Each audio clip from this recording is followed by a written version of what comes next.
안녕하세요. 반영인 소환연 원장 한태영입니다. 오늘 여러분들에게 암 환자를 위한 첫 강의로 소변, 즉 야뇨에 대한 설명을 좀 제가 해보려고 합니다.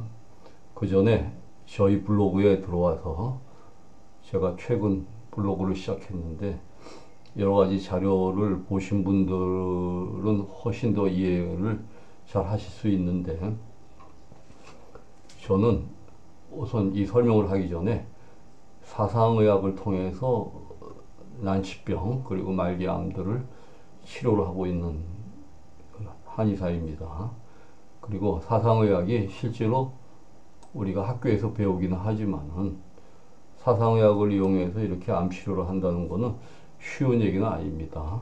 그리고 저의 독특한 사상의학적인 분류 방식으로 항암제와 양약도 분류하고 우리 또 한약도 분류해서 이와 같은 것을 결합을 해서 저희 집에서는 암 환자를 치료하고 있습니다. 그래서 그분들에게 도움을 주기 위해서 야뇨 문제, 이거를 한번 다뤄보려고 합니다. 그래서 이 원고는 저희 반려인 소환연 가면은 암 환자를 위한 강의 1강으로 야뇨라는 항목으로 제가 여기 설명을 했습니다.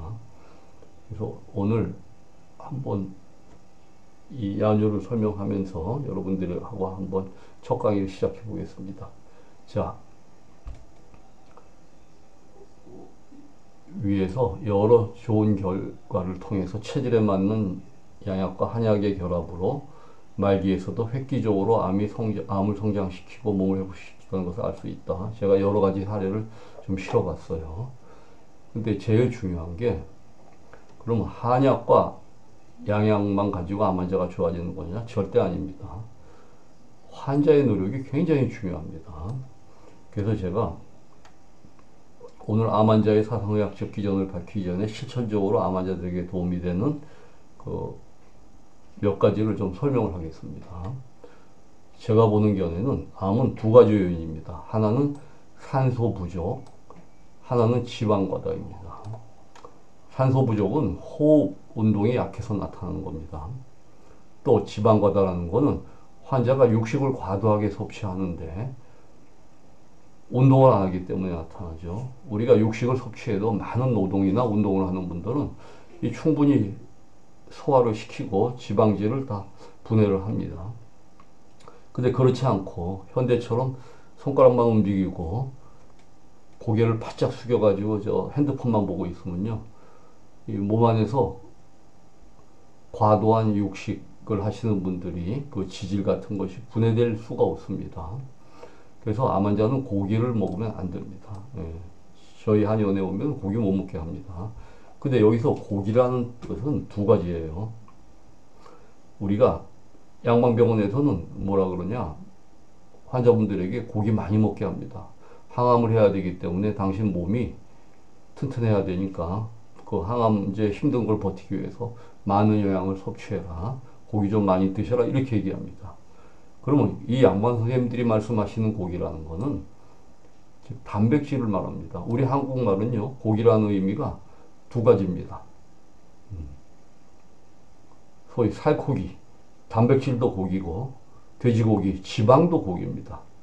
그래서 제가 드시지 말라는 거는 단백질이 아닌 지질, 특히 돼지고기 같은 건 암 환자들이 꼭 피해야 됩니다. 물론 이 사상학적 견해에서는 체질에 따라서 육류도 달리 섭취해야 됩니다. 소양이나 태양이는 지방질이 흡수가 잘 안 되는 분이에요. 그래서 먹어도 크게 문제가 안 됩니다. 근데 소음이나 태음이는 지질이 굉장히 흡수도가 높습니다. 그래서 지방 흡수를 잘하는 분들이 충분한 운동이나 노동을 통해서 지방을 분해를 시키지 않으면 지질이 쌓였다가 여러 가지 염증 반응을 일으키고 뉴트로필이 만들어지고 그러면서 캔서의 미세 환경이 됩니다. 이러한 문제는 나중에 자세히 한번 다뤄보겠습니다.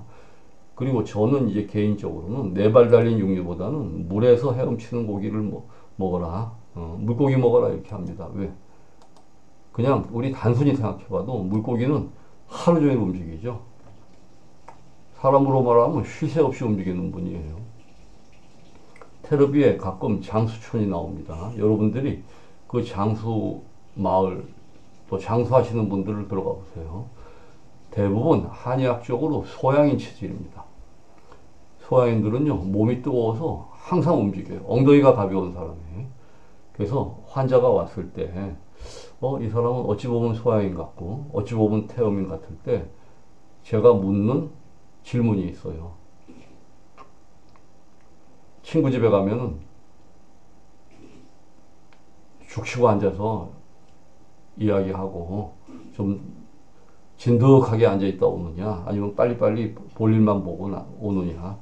쉽게 말해서 낫 하나 빌리러 가도 소양이는 여보게 낫 있어?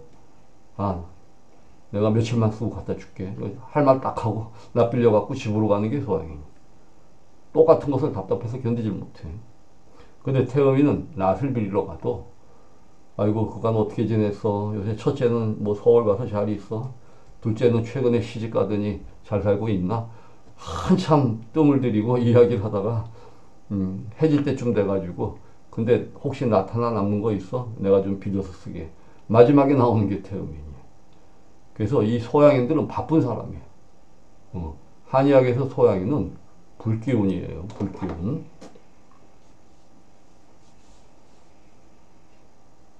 화기. 물론 사상의학을 아직 여러분들이 기초를 모르시기 때문에 소양인이 뭔가 과연 체질이 있나 이렇게 생각하시는 분들도 많을 겁니다. 근데 소양인은 여름 체질이라고 보면 됩니다. 여름 화. 그래서 소양인이라고 그러는데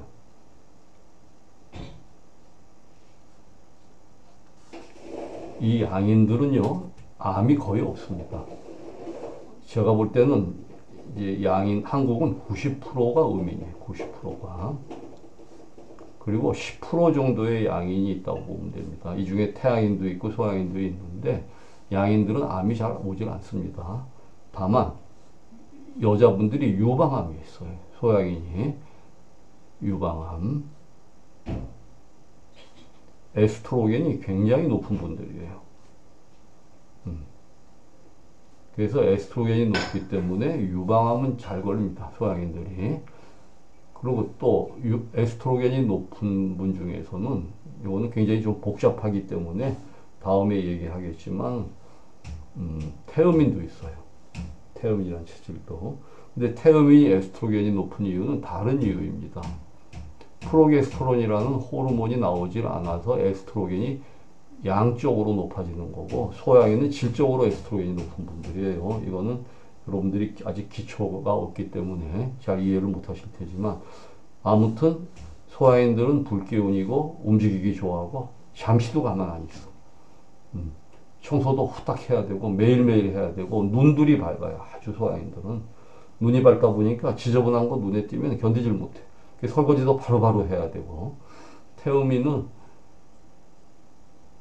일단 밥 먹었으니까 좀 쉬고 음식 내려갈 때까지 뭐 남편 신랑 올 때까지 좀 기다리고 텔레비도 보고 할 일 보다가 신랑 올 때쯤 되면 그때 설거지 하는 분들도 있어요. 뭐 태음이라고 다 그렇지는 않지만 그만큼 소양인은 눈 밝고 바쁘고 항상 치우고 닦아도 또 닦고 보고 또 보고 먼지 털고 이게 소양이에요. 장수하시는 분들 보면 대부분 다 소양이더라고요. 그냥 나이가 100세 되셔도 뭐 집 나르고 일하고 청소하고 옷도 깔끔히 달려있고 그래서 움직이는 게 최고입니다. 근데 불행히도 암은 소음인태음인 병입니다. 소음인태음인은 그래서 오늘 제가 여기서 설명하는 거는 이 소음인태음인의 생리를 설명하는 겁니다. 소양인 분들하고는 상관이 없습니다.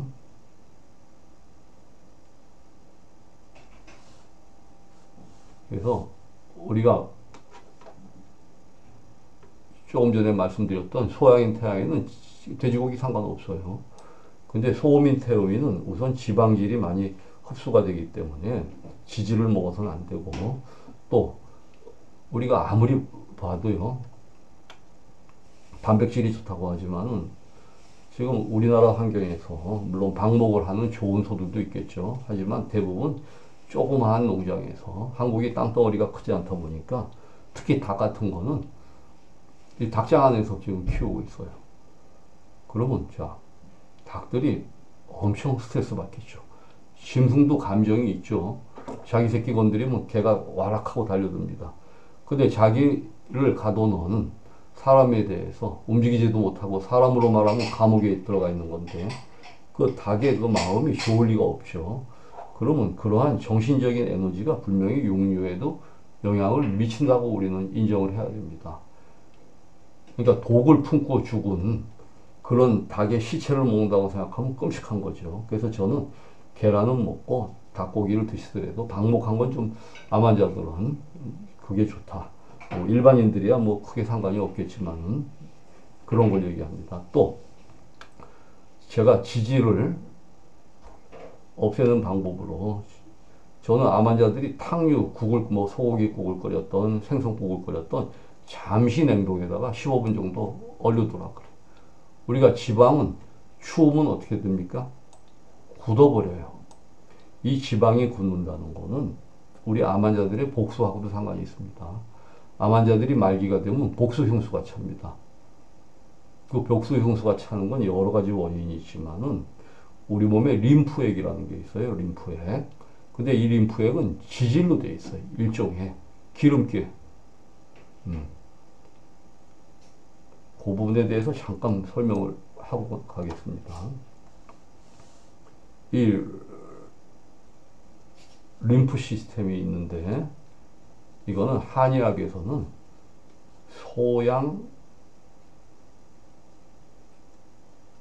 상화라고 설명을 합니다.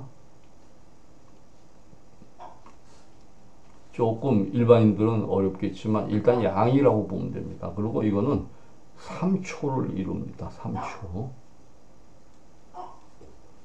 그래서 족소양은 밤, 수소양은 3초.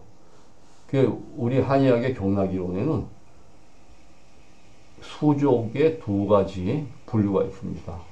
그러니까 소양경이 수소양 3초경, 족소양 담경이 있어가지고 둘 다 굉장히 뜨거운 성질이라고 이해하시면 됩니다. 우리가 기름이 어떻게 됩니까? 기름은 차가우면 굳어져요. 그죠? 견고해지고 더워지면 기름이 풀어집니다.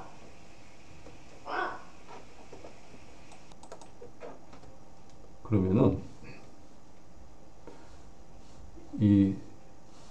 우리가 족소양 담을 한번 보시자고요. 쓸개입니다. 간 옆에 쓸개가 달려 있죠.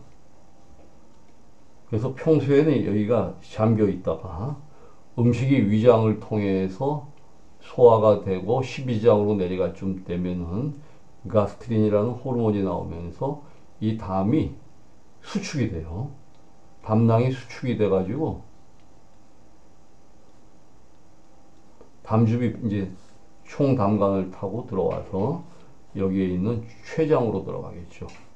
일종의 소화 효소죠. 그래서 췌장에서 췌장액하고 만나서 여기 12지장으로 내려갑니다. 이때 오디 괄약근이 열리면서 담즙이 내려가는데, 자, 담즙의 역할은 여러분들이 비누라고 생각하시면 돼요. 비누. 비누는 뭡니까? 서양적으로 말하면 사포닌 성분이 있어요. 사포닌은 표면 장력을 저해합니다. 표면 장력을 저해한다는 것은 무슨 얘기냐면 우리가 물 위에 가벼운 동전을 뜨면 동전이 뜹니다. 서로 표면 장력이라는 서로 끄잡아당기는 힘이 있어서 물을 응결시키는데 비누가 이거를 부셔버리는 거예요. 하나의 양의 속성이라고 보면 됩니다. 한의학적으로. 그래서 사포닌은 응결을 부신다. 그래서 때나 이런 접착된 거 이런 것들을 다 없애버리는 겁니다. 그래서 우리가 기름을 쉽게 말해서 기름 여러분들이 손에 기름이 묻었을 때 잘 안 닦이죠? 근데 비누로 닦으면 어떻게 됩니까? 기름이 쉽게 제거가 돼요. 그래서 바로 쓸개의 역할은 뭐냐? 우리 몸에 들어와 있는 지방질을 분해시키는 게 바로 이 담즙의 역할입니다. 그래서 담즙은 한의학적으로는 상화, 아주 뜨거운 기운이라 그 차가운 응결된 그죠? 얼음 같은 기름을 녹여버립니다. 그래서 체질마다 담즙 배설하는 역할이 다른데 우리가 양방에 우루사라는 약이 있어요. 우루사. 우루소 데옥시 콜릭 애시드입니다. 우루소 데옥시 디옥시 콜릭 애시드. 이 콜릭이 바로 담즙이죠. 그러면 여러분들 어렵게 생각할 필요 없습니다. 이거는 비누. 근데 이 우루사라는 우루소 데옥시 콜릭 애시드는 태어민한테 아주 잘 듣는 약입니다. 태어민. 서양에서는 실리마린이라 그래가지고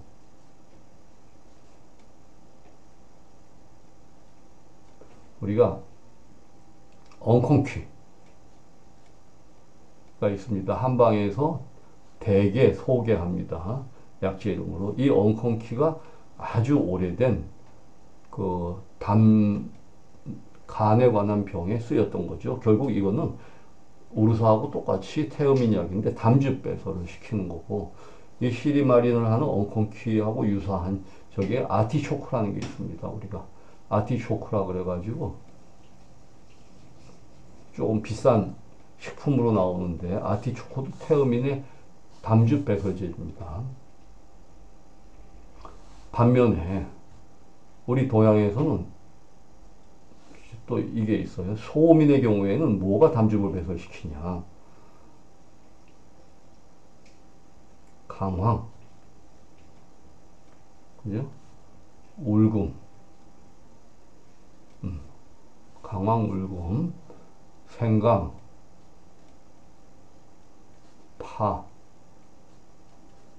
마늘, 이런 매운 음식들, 신미, 매운 음식들이 다 우리 몸에 들어가면은 소민들에게는 담즙 배설을 시켜요. 콜릭 애시드를. 그래서 소민의 몸에 있는 지방을 씻어내는 비누 역할을 한다고 이해하시면 됩니다. 그래서 족소양 담은 우리 몸에서 비누 역할을 하고, 수소양 3초는 뭐냐? 동양에서 3초라고 봤던 것은 바로 림파틱 시스템이에요.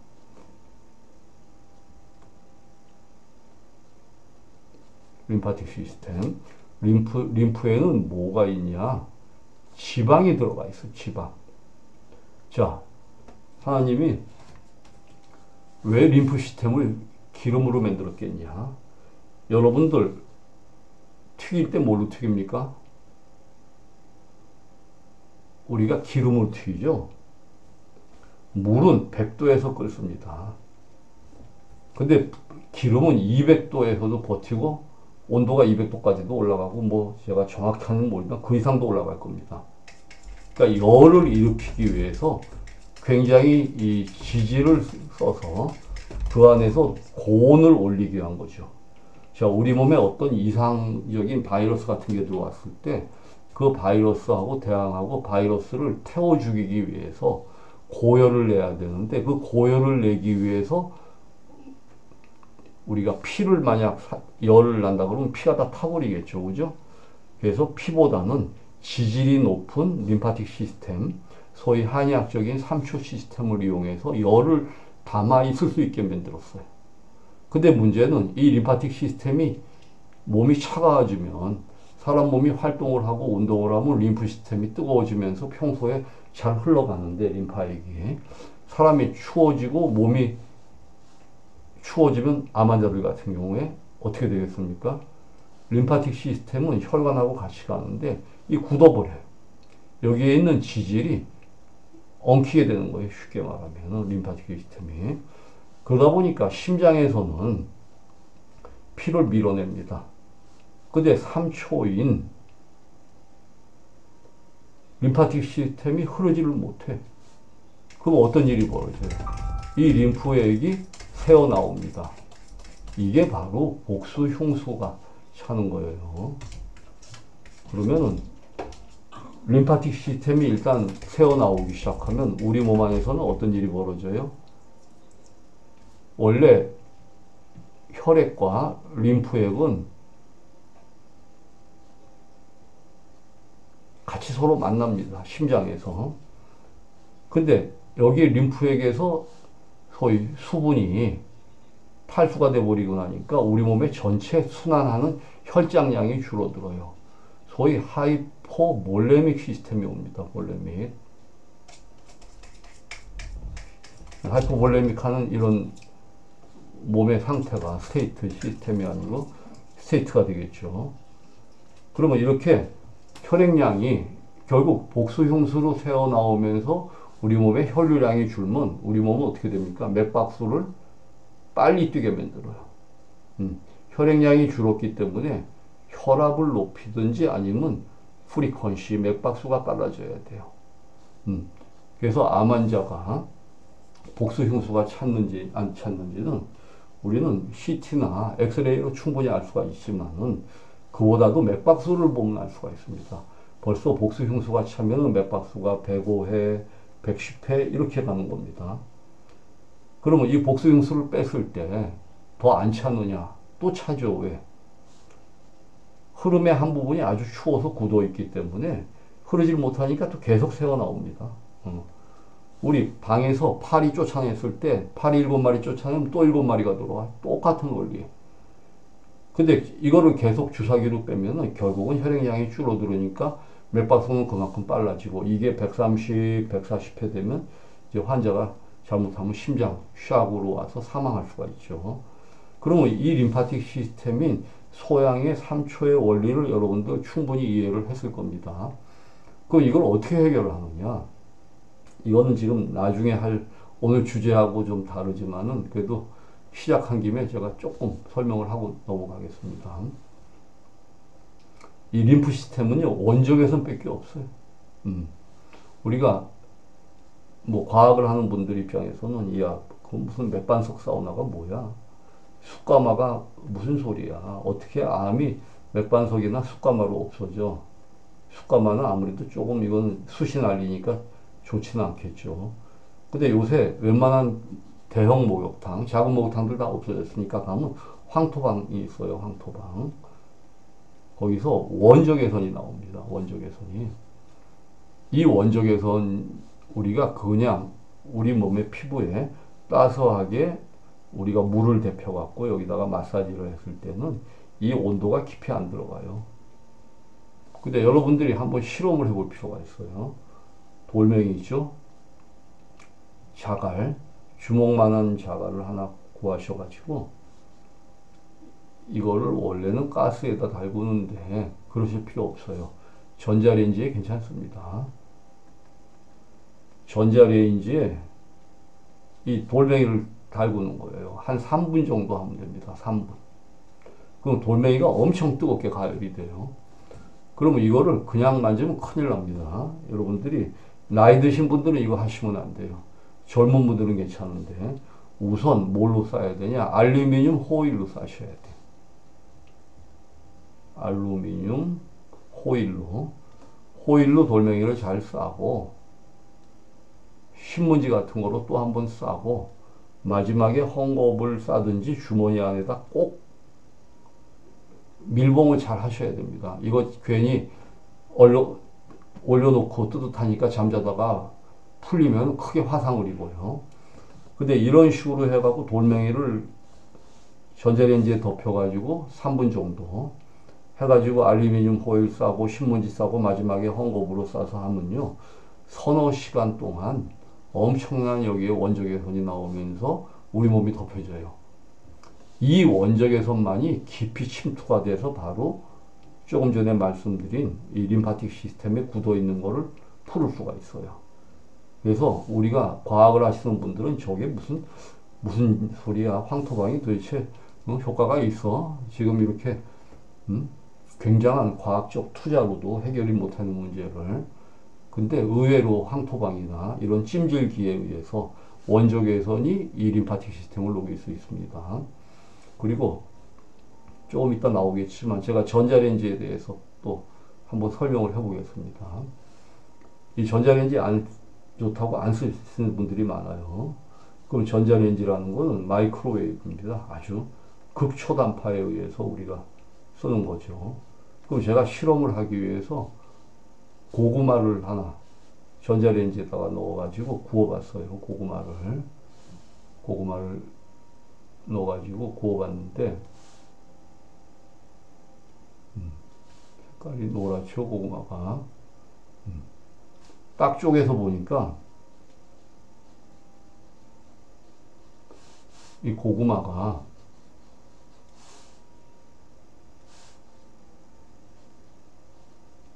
속서부터 바깥까지 다 뜨거워.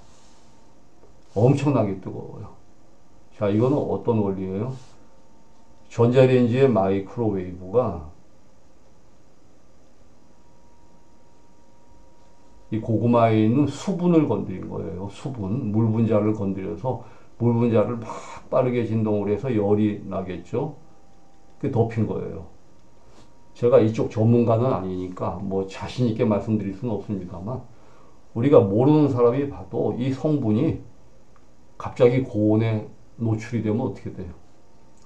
파괴될 가능성이 많습니다. 이거는. 근데 우리 뚝배기 있죠? 뚝배기. 저 된장 끓이는 뚝배기. 뚝배기에다가 고구마를 집어넣고 한번 전자레인지에 덮여봤어요.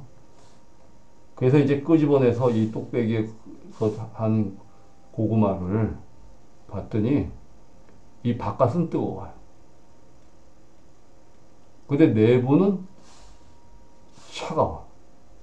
덮여지지를 않아가지고. 자, 이 얘기는 뭐예요? 마이크로웨이브가 뚝배기를 건드려서 뚝배기에서 어떤 원적 외선이 나와서 그 열로 고구마를 덮인 거죠. 그래서 여러분들한테 전자레인지를 사용할 때 꼭 안 사용하실 필요는 없고, 뚝배기를 써가지고, 요새 이런 제품들이 여러 가지 나옵니다. 전자레인지에서 물건을 덮일 수 있는. 이렇게 해서 사용하면 제 생각에는 성분 파괴가 좀 덜하지 않을까. 저는 그렇게 생각합니다. 그래서 기름기는 굳어버리기 때문에 일단 이 기름을 제거하는 게 암환자에게는 굉장히 좋다. 그렇게 이해하시고, 전자레인지 문제는 제가 조금 전에 이 고구마 놓고 설명을 다 말씀드렸습니다.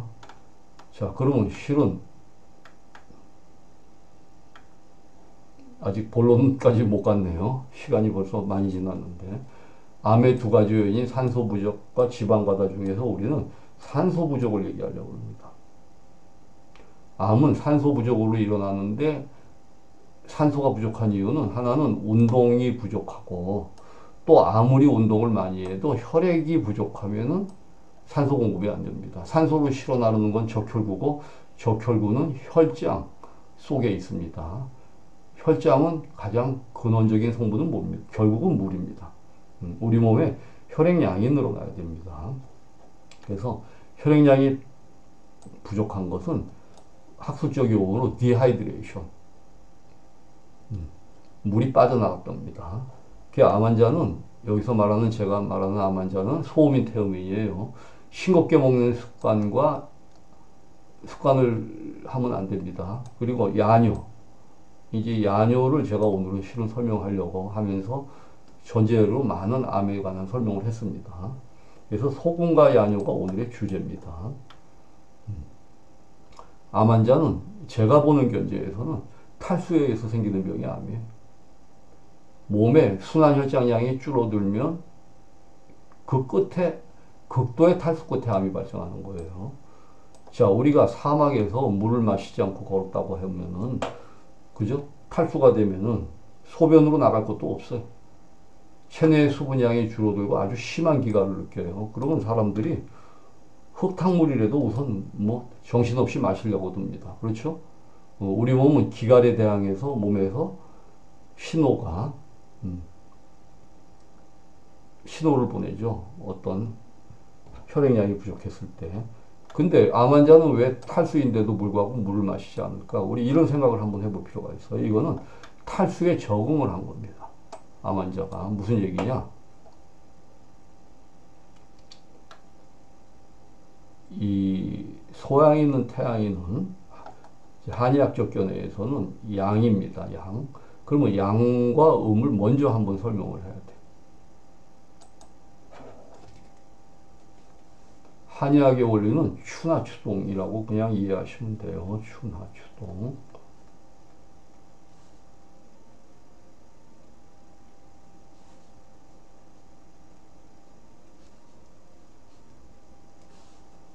스프링, 썸머, 어텀, 윈터 이렇게 되죠. 그럼 이 의미는 뭐냐? 봄, 여름은 뜨겁고 열하고 태양의 고도가 높아지죠.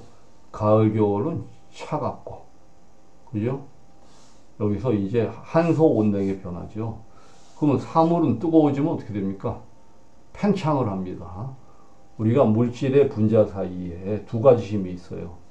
하나는 서로 잡아당기는 인력이 있고, 하나는 진동 에너지가 있어요. 동양에서 말하는 양이라는 것은 딴 거 아닙니다. 양은 바로 이 진동 에너지를 말하는 거예요. 그 동양에서 말하는 음은 바로 인력이에요. 인력. 그럼 물질은 에너지와 인력 사이에서 움직이죠. 만약 에너지가 인력보다 크면 우리가 기체가 되는 거고, 에너지와 인력이 일치하면은 액체가 되는 거고, 만약 인력이 에너지보다 훨씬 강하다 그러면 고체가 되는 거죠. 솔리드한 상태로. 그러면 봄, 여름은 태양의 고도가 높아지면서 뜨거워져요. 뜨거워지면 진동 에너지가 인력보다 커지고 분열을 시작해요. 이건 자연계에서 어떤 현상이 일어나냐? 나무가 물을 빨아 올리는 거예요. 한마디로 팽창을 하기 때문에 힘의 방향이 동양에서 말하는 오행이라는 것은 나무가 아니에요. 목화라는 것은 에너지의 방향이에요. 나무처럼 쑥쑥 자라오른다, 불처럼 흩어진다 하는 에너지의 벡터가 안에서 바깥으로 나가는 그 에너지의 벡터를 보고 얘기한 거예요. 그래서 모르는 분들은 이게 나무가 불이 뭐 이런 소리를 하는데 그거 아닙니다. 그래서 에너지의 방향이 팽창을 하니까 내부에 뭐를 할 수 있어요? 물을 빨아 올릴 수가 있어요. 근데 가을, 겨울에는 날씨가 추워지죠? 그러면 어떤 일이 벌어져요? 태양의 고도가 낮아지면서 어떤 일이 벌어지냐? 지상의 에너지는 줄어들고 그 대신에 그래비티, 인력은 높아져요. 그러다 보면 뭐든지 굳어지죠. 그죠? 나무도 봄, 여름에는 파릇파릇하다가 물이 탈수가 되고 빠지기 시작해. 거칠어져. 굳어집니다. 그래서 인력은 힘의 방향이 안으로 모이는 게 인력이죠. 그죠? 응취하는 게. 양을 분열이라 그러면 음은 게더링, 모이는 에너지. 모이다 보니까 힘의 방향이 어떻게 작용을 해요? 외부에서 안쪽으로 작용을 하면서 이거를 수축을 시켜. 수축을 시키니까 어떻게 돼요? 이뇨를 시키죠. 그래서 운동을 하면 몸이 뜨거워지고 팽창을 하면서 물이 당겨지고 나무가 봄, 여름에 물을 빨아 올리는 거하고 마찬가지고 날씨가 추워지면 자꾸만 소변만 보는 게 바로 음과 양의 원리죠. 동양에서 설명하는. 그러면 암 환자는 음의 상태에 있기 때문에 암이 걸리죠. 이걸 디하이드레이션이라고 보는 거죠. 디하이드레이션. 그래서 암 환자는 결국은